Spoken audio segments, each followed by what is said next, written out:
And if you want to keep up with me and other fun, nerdy Harry Potter things, follow me on Instagram. It's at Kentucky Wizard. But with that, I'm going to head out of here. I hope you all have a wonderful and memorable summer, and I will see you September 1st. Okay.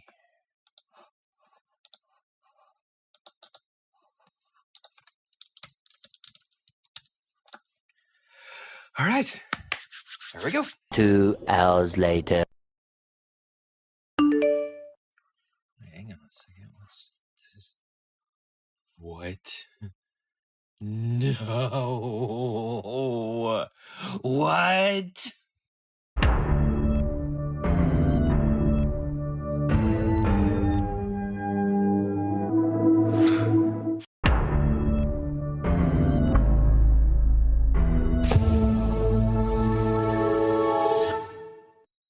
Hey friends, welcome back to Potter Plus, your podcasting home for the upcoming Harry Potter television show and so much more. I'm your host, William Murphy, and I feel like it's important to make that distinction because in true Murphy's Law fashion, 1 week after I posted a summertime hiatus announcement, the floodgates opened in regarding to the news for the Harry Potter TV show. So today, to honor Harry Potter's birthday, we are going to have another Potter-Palooza and get you caught up on all of the news, rumors, and speculations surrounding HBO's original Harry Potter television show. Let's go. Like I said, 1 week after I announced it wasn't even 1 week, May 20. 5 days. 5 days after I announced a summertime hiatus, Warner Brothers and HBO revealed the casting for Harry, Ron, and Hermione.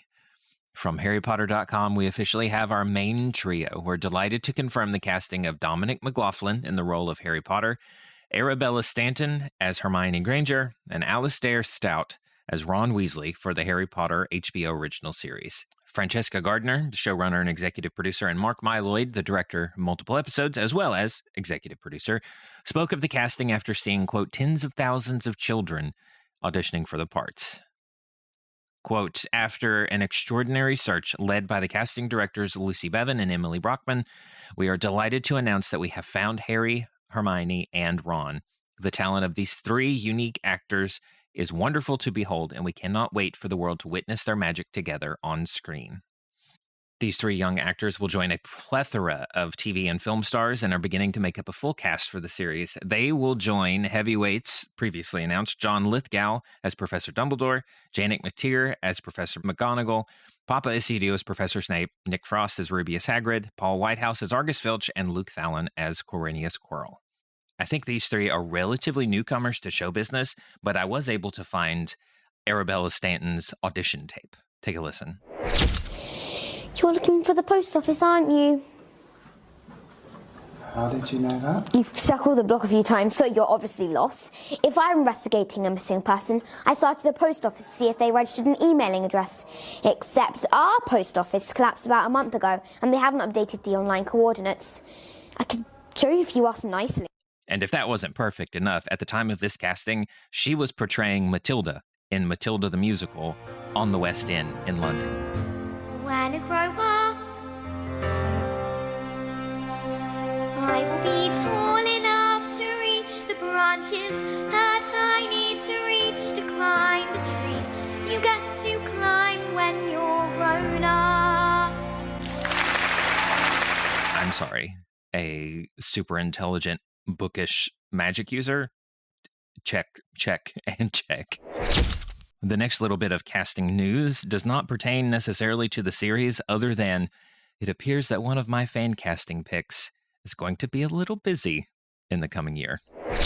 Tom did not think for a second that he would ever get to play Draco Malfoy again. The time is right, and I couldn't be more excited. I'm Tom Felton, and I am reprising my role as Draco Malfoy on Broadway in Harry Potter and the Cursed Child. The last time I trod in Draco's shoes was at the age that I am at now. Picking up where we left off is really surreal and beautifully timed. I have seen Harry Potter and the Cursed Child before, yes. I've seen it like 6 times now, all of them in London, which makes it even more exciting to be here in New York, and I fell in love with it. I'm beyond excited to be making my Broadway debut, especially in this beautiful theatre with such a wonderful character. It's still a very much a pinch-me moment. Seeing myself with blonde hair again, I just cried. I don't know why. It was so emotional, but it was a big moment, and again, hard to believe it's actually happening, but it is. So I think seeing the fans' response is probably the thing I'm most excited about. Thank you for watching. I'll see you here at the Lyric Theatre starting November 11th. When Tom Felton reprises his role as Draco Malfoy, he will be 37, the exact age that Draco, and Harry, Ron, and Hermione are in the opening scene of The Cursed Child. My wife and I did acquire tickets to it, and I'm going to see it on my 38th birthday in February. Further casting confirmed for the HBO Harry Potter series included Molly Weasley, Draco and Lucius Malfoy, Mr. and Mrs. Dursley, and more. From HarryPotter.com, we can now confirm a new slew of fantastic talent confirmed for HBO's original Harry Potter series, from witches and wizards to a couple of muggles. Molly Weasley will be played by BAFTA winner Catherine Parkinson, while Draco and Lucius Malfoy will be played by Lox Pratt and Johnny Flynn, respectively. Joining the cast of Hogwarts students are Leo Early, who will play Seamus Finnegan, while Alessia Leoni takes on fellow Gryffindor housemate Parvati Patil. Sienna Musa will play Parvati's best friend, Lavender Brown. Belle Powley has been cast as Petunia Dursley, with BAFTA winner Daniel Rigby joining her as Vernon Dursley. And finally, we have a new Minister of Magic. Double Olivier and Tony winner Bertie Carvel will play Cornelius Fudge. My biggest takeaway from this casting announcement, first of all, Lucius and Draco Malfoy looked perfect. All of the kids looked perfect. Cornelius Fudge, sure. The Dursleys and Molly Weasley. First of all, here's MuggleCast's reaction to the Dursley casting. Dursleys look hot. I didn't realize they were going to get a glow up in this TV show. Laura, do you want to spend a summer with them? A lot of people are saying out there on the internet, what's the point of the series? It's no different than the movies. Well, the difference with this series is you're going to want to f*** Vernon Dursley. That's the big difference. So get used to it. And let's not forget, Vernon's company sells drills. Listen, I'm sure that they will do great. Yes, they are two very attractive people, but they also had Colin Farrell play the Batman villain, the Penguin. So I'm sure that they will slip into the role of Vernon and Petunia Dursley just fine. But the most shocking and the most exciting casting for me was Catherine Parkinson as Molly Weasley. She was not on my radar at all for the character, but whenever they announced it, I started going through my Rolodex of her performances, and as it turns out, I've seen quite a few of them.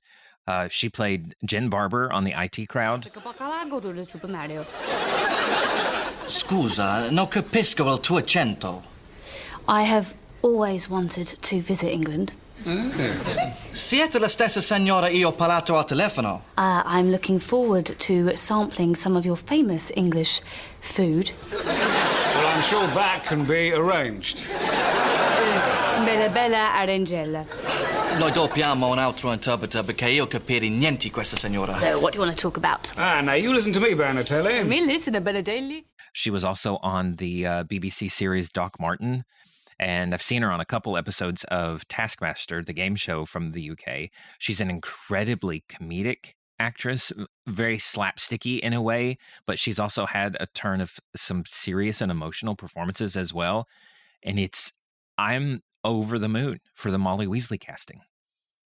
After that slew of announcements, the news cycle did shift toward production photos of sets being built, including Privet Drive, Diagon Alley, and Platform 9 3/4. The movement and the momentum was building, and it was palpable until July 13th, 2025. HBO Max, Warner Brothers, and Harry Potter shared their first production photo of Dominic McLaughlin in full Hogwarts regalia, untousled, tousled black hair, lightning-shaped scar, and the classic round glasses. Production had begun on the series. Not long after that, there was another mini casting announcement, including the casting for Neville Longbottom, Dudley Dursley, Madam Hooch, and Garrick Ollivander. Rory Wilmot will be playing Neville Longbottom. Amos Kitson was announced as Dudley Dursley. Louise Brealey was announced as Madame Rolanda Hooch. and Anton Lesser as Garrick Ollivander. For any of you who have watched the BBC's Sherlock series with Benedict Cumberbatch, Louise Brealey played Molly Hooper, the lab assistant. Well, is he clean? Clean.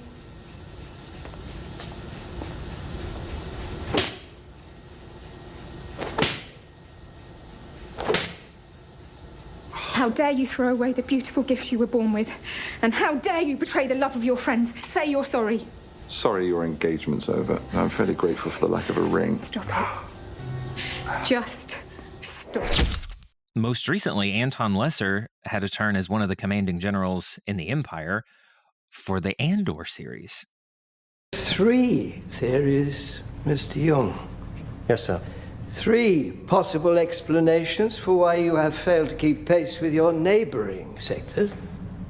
That's correct. I'm correct. Your approval is heartening. Your guidance would be welcome, sir. Very well, let's have a full audit of all hyperspace lanes leading to Ord Mantell on my desk by this time tomorrow. As you wish. The very next day, we received our first production photo of Nick Frost in full beard, long tangled hair, and beaver skin overcoat as Rubeus Hagrid. And I think he looked incredible. All of these photos I will link down in the description. But the most revealing, as of this recording date, the most revealing photos from set came from the session filming at the London Zoo. Photos of the cast in full hair, makeup, and dress were revealed during filming what I can only imagine is the infamous Reptile House scene from the London Zoo. And the excitement that this gave me, seeing the thick framed amber colored glasses, the longer cut hair, the polo shirts tucked into the belt, the track suits, the hoodies, we are full period piece for this series squarely in the 90s. The Harry Potter series is getting the 90s love that it deserves. Most people don't realize that Harry started school at Hogwarts in 1991. The Battle of Hogwarts was in 1998. The entirety of the Harry Potter series took place in the 90s, and it's high time that it looked like it. This episode is brought to you by the Big Red Button Podcast. Do you know what you'd do in a nuclear apocalypse? Because we sure as quack don't. See how our choices get us into trouble and back out again in this actual play podcast. Big Red Button is for lovers of the Fallout franchise, choose your own adventures, and tabletop role-playing games rolled into one big audio drama. Our band of stragglers is unraveling a mystery in the wasteland, and we're at the mercy of the roll of the dice. So grab your Geiger counters, take your rat away, and subscribe to our new show, The Big Red Button. Whew. And that is it for today, friends. I snuck this recording in prior to going and picking up my daughter from her Nana's house. I will be back on September 1st with what I can only imagine will be another Potter-Palooza as more photos and casting and news from the production rolls in. I do hope that you've had a wonderful summer so far. It's an exciting time to be a Harry Potter fan, and I'm so very glad to be going on this journey with you. Potter Plus is a production of the Grapefruit Network. If you want to find out more about this show, you can visit us at potterplus.show. And to find out more about the other shows inside of our network, visit us at thegrapefruitnetwork.com. If you would like to go on an even wilder Harry Potter ride with me, join me over on Instagram at Kentucky Wizard. I have another project that's debuting on September the 1st that I'm incredibly excited about. But that's it for this one, guys. I will catch you in the next one. And remember, you are just as sane as I am.